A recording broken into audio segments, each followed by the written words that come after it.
Sa Barangay Fidelisan sa Sagada, matatagpuan daw ang isang napakasarap na kape.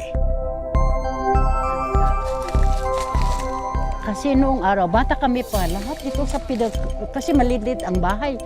Covered lahat ng coffee. Oo. Kaya gustong-gusto ang mga businessman na pumupunta dito. Maliligaw pa sila kasi covered lahat-lahat ang ano dito ng kape, ng ganyan, Tepika Coffee. Sa taniman ni Manang Felipa nagbunga ang inspirasyon para simulan ang Coffee Heritage Project para lalong makilala at malako ang kape mula Sagada patungong Maynila, maging sa iba pang bansa.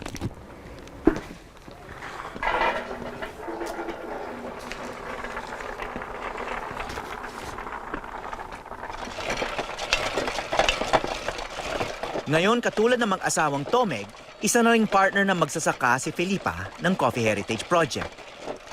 Basically, itong programa namin na to is to propagate the heirloom coffee of Sagada and then partner with the farmers in planting the Tipika and then tulungan sila paano magtanim, paano yung maintenance. And then lahat ng mga harvests na maibibenta nila sa amin kami ang bibili. Kasi yung inabutan namin dito, yung Tipika ay may sakit na, konti na lang yung bunga. Sa ilalim nitong Coffee Heritage Project na to, yung mahalaga sa amin yung kape nyo dahil ito ay minana nyo sa inyong mga ninuno. Ito ang mga ano ba, yung mga ma-harvest. Makikita nakapaligid sa mga puno ng kape ni Felipa ang iba't ibang prutas. May mga nagsasabi na nakadaragdag daw ito sa sarap ng bungang kape.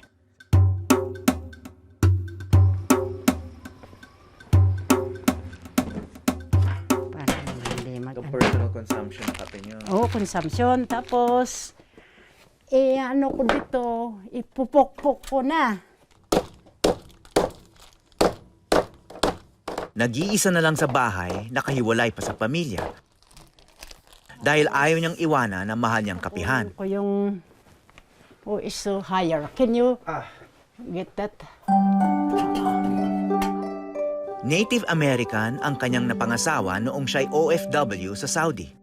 At may dalawa silang anak na nasa Baguio at Amerika. Oo, ilalagay ako dyan. Pinili niyang manatili sa Sagada para ipagpatuloy ang kanyang taniman.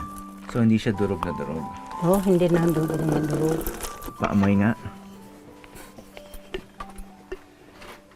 May amoy ka. Nice.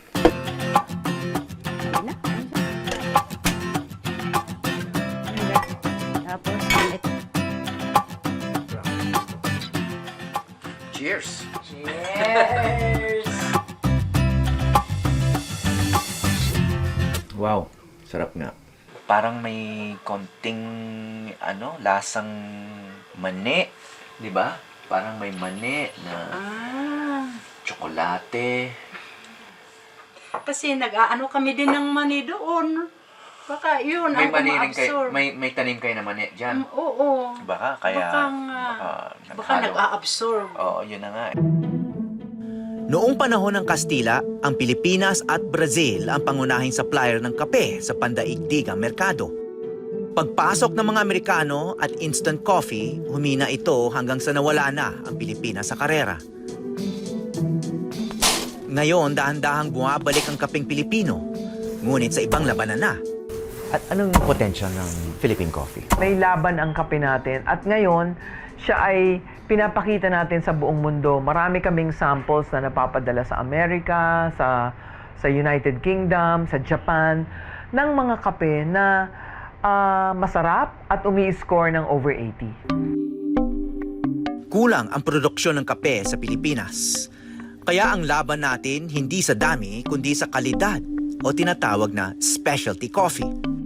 Ang specialty coffee sa coffee industry, ito'y mga kape na dumaan sa parang masinop na pagsusuri.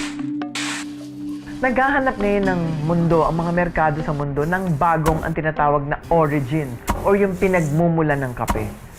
Sa coffee language, yun ang tinatawag na coffee origins. So, kung let's say, sikat noon ang Esmeralda from Panama, ganun, maghahanap sila ng bago. And ang Pilipinas ay hindi pa, kumbaga sa Miss Universe, di pa tayo nananalo. Sa Barangay Agit sa Sagada, isang grupo ng mga nanay ang gustong sumabak sa pagandahan ng kape. Ang kanilang hepe, si Jennifer Rimando. 18.4% pa yung moisture content nito. Siya ang apo ni Joseph Bogengeng, o mas kilala bilang Lolo Ola. Si Lolo Ola ang itinuturing na isa sa mga unang magsasaka sa Sagada na nag-aral para paramihin ang produksyon ng Arabica roon. Isang misyon na sa una, may mga hindi naniwala.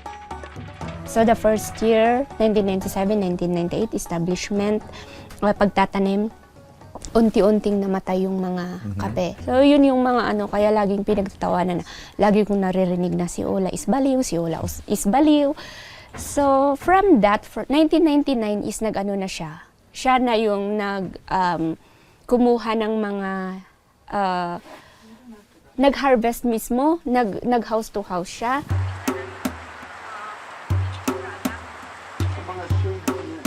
12 anyos pa lang si Jennifer nang turuan siya ni Lolo Ola na magtanim ng kape.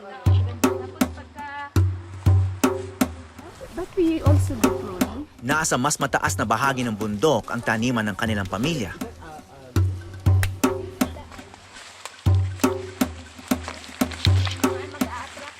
Masukal ang sakahan ng kape sa Sagada. Gusto rin kasi ng puno nito ang lilim.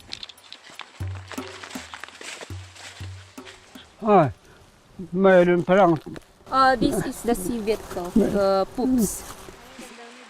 Sa kagubatan, hindi lang sa puno ang ani ng kape.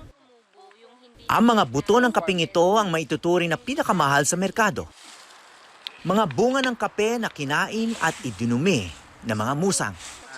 Ngayon, anong gagawin niyo dyan? So, pinupulot niyo talaga? Opo, dinadry. Dinadry niyo? Binibinta. Binibento niyo? So, Yeah. naiipon niyo yan? Oh, So, marami kayong nakikitang ganyan? Kung marami na, ibinta namin. So, iba talaga yung lasa niyan?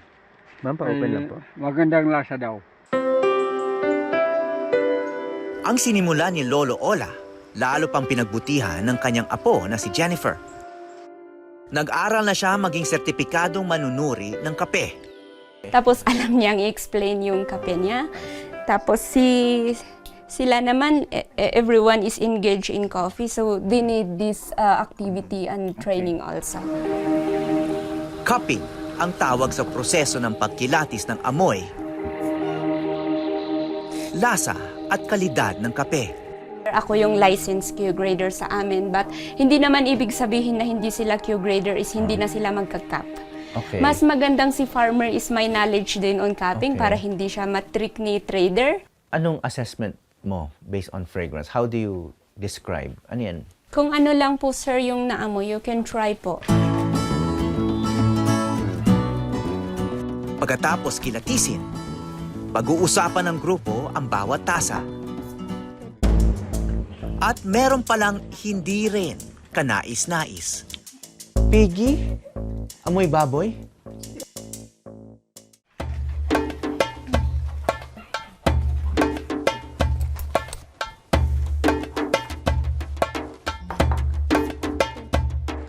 Oras na ng hatol. Fragrance. Okay, kunin ko muna tong fragrance. Ube. Fragrance. Piggy? Yung number 3. Piggy? Amoy baboy? May ganun pala. Pwede pala mag-amoy baboy ang kape. Pag malapit yung tree sa kulungan. Chocolate. Rubber. Amoy rubber. Parang ayoko yatang uminom ng kape na amoy piggy at saka rubber. Yung ube at saka tsokolate, pwede pa. So, iba-iba. So generally, lahat ng choices is sample number 2. Tapos, during the flavors, Pati ba doon sa pinakagusto nyo sa in general lahat hanggang fragrance, hanggang lasa, hanggang sa Number 2. Pati yung lasa. Opo. So madalas may connection yung amoy doon sa lasa. Yes, mostly. So sa sample number 2, kasi ito yung pinakagusto natin. Para sa akin, masarap silang lahat. Tatak, kapeng sagada. Mukhang simple lang ang pagtikim. Ngunit ang totoo, maraming kinikilatis dito. Ang isang buto ng kape, maraming dinadaanan pala bago nagiging panggising sa umaga o inuming pangkapatiran. Lahat nagsisimula sa pagtatanim. And this Anyway, is so this the is a typica. You famous. pwede mong i-try tanim yan sa lowlands. But of course, kaya ng sinabi ko, medyo pangmataas na konsya. Well, eksperimento lang. Di ba? Malay mo, mabuhay siya. Yes, mas maganda.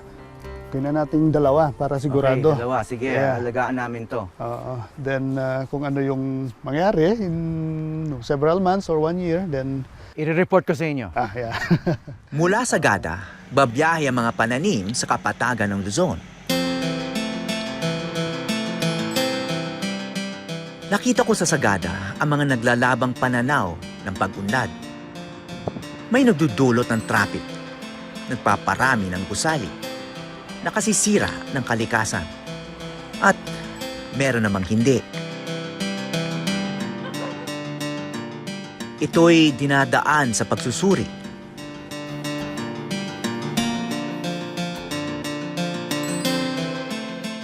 Pagkilatis ng kalidad, at pag-aalaga sa lupa.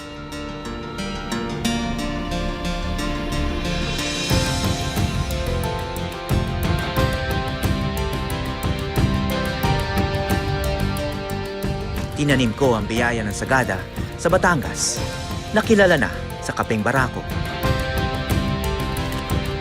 Hindi raw bubunga rito ang Arabica typica. Tingnan natin. Mula Sagada at Taal Lake sa Batangas, ako po si Howie Severino at ito ang Eyewitness.